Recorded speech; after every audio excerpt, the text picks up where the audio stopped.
Así se oye más. Bueno, muchas gracias. Yo realmente estoy un poco nerviosa porque estoy muy halagada de que me hayan invitado a este panel, sobre todo acompañado de Alfonso y de Arsi. Ciertamente lo que decía Leonardo, creo que una de las motivaciones de estar acá es porque en las pasadas elecciones pues estuve coordinando la campaña del primer candidato abiertamente gay que aspiraba a un curul en el Congreso, a Davis Ventura, que está acá. Entonces, yo voy a ser súper breve. Yo voy a poner algunas reflexiones, o sea, voy a hacer algunas reflexiones de cara a la experiencia y reconociendo el contexto político dominicano. Y con esas reflexiones, ojalá que al final se pueda abrir algunas intervenciones que permitan hacer un rápido feedback. Yo creo que todo lo que estamos acá presentes podemos coincidir y afirmar que lo único novedoso y esperanzador del pasado proceso electoral fueron las candidaturas LGBTI. Y esas candidaturas, de alguna manera, despertaron en muchos activistas del movimiento social como esa necesidad política, como ese sentir político. Y yo creo que una prueba de esto es que es este panel y el congreso que se va a celebrar en todos los días. Esa prueba de que realmente como que la gente está preguntando, mira, política, político, ¿cómo es eso? Y sobre todo una frase que le he escuchado de muchos activistas, en mi querido amigo Davis, que dice así, bueno, hay que politizar el movimiento tiene que politizarse, hay que apostar a la radicalidad, sí, porque tenemos que politizar, tenemos que ser políticos.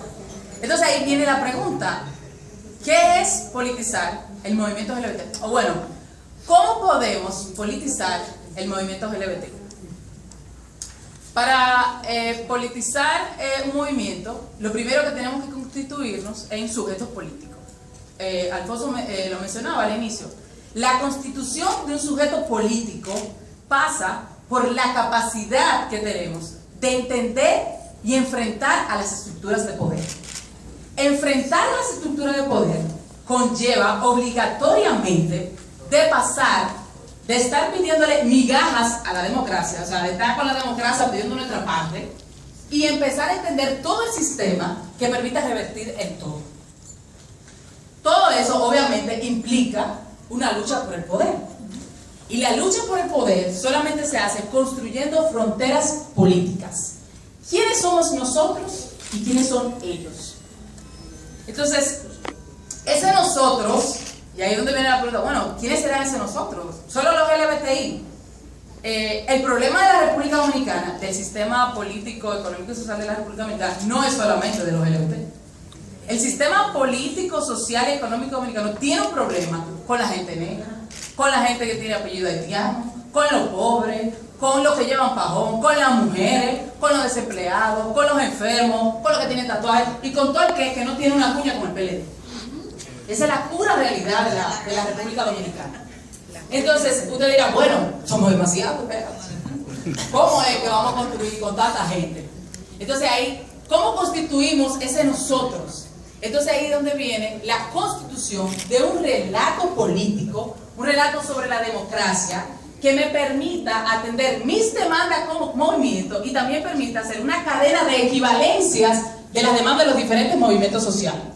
Porque al final de cuentas, entre los LGBTI también hay gente pobre, también hay gente negra, también hay gente que usa pajón, que tiene tatuajes, con todo, también hay mujeres, también hay hombres. Entonces, la constitución de ese nosotros, espérense que a veces me pierdo. Exactamente, ya le decía eso. Entonces, no solamente, o sea, la idea de constituir ese nosotros es algo muy práctico. En el contexto de la República Dominicana, el movimiento LGBTI no llega solo. Por lo tanto, requiere obligatoriamente alianzas. Y no solamente que requiere alianzas, porque bueno, yo te necesito a ti para poder llegar. Es que requiere alianzas en una narrativa democrática, porque solamente va a ser ese discurso o ese relato de la democracia el que va a poder garantizar las demandas del movimiento LGBT. Quiero entonces, en ese sentido, hacer tres puntualizaciones, bien brevemente, conectando con eso. ¿Cómo entonces se pasa? Tres pasos para mí que son importantes para agotar el paso de un movimiento social a un movimiento político, en este caso del movimiento LGBT. Lo primero es constituir ese relato, como ya le comentaba, que permita abordar todas esas demandas del movimiento. Entonces ahí yo pregunto, ¿qué es lo que quiere el movimiento LGBTI? Matrimonio igualitario, respeto, cambio de sexo, el cambio de nombre en la cédula.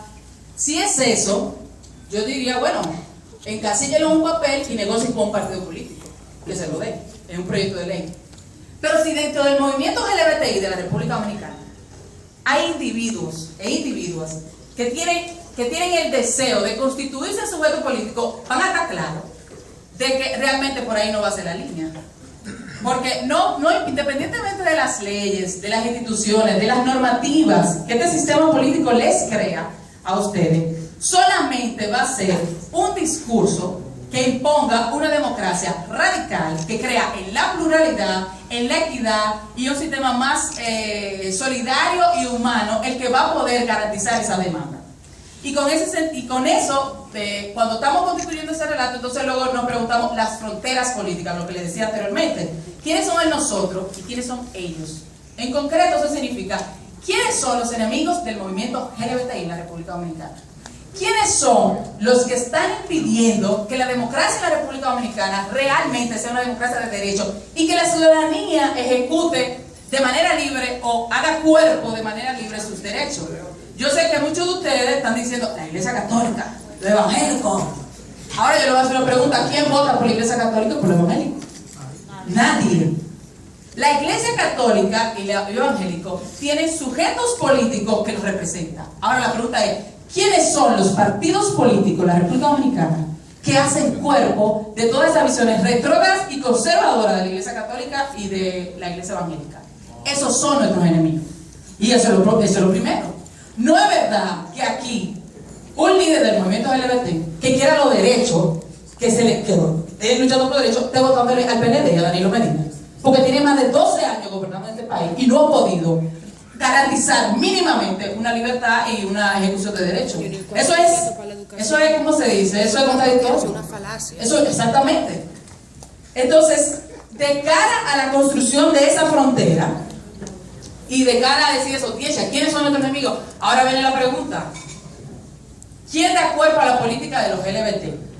Es decir, una política democrática del siglo XXI pasa por cuerpos constituidos políticamente que se representan a sí mismos y a otros que por sus demandas se identifican.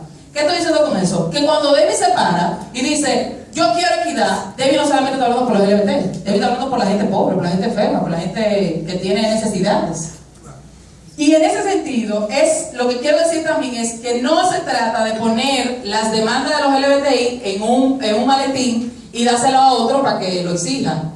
Es que de este espacio tiene que salir la persona que esté en la capacidad de construir esa narrativa que asalte al Estado Dominicano en la lucha por sus derechos y que termine de instaurar una vez por todas una democracia de derecho, con respeto a la equidad, de un sistema económico inclusivo y plural.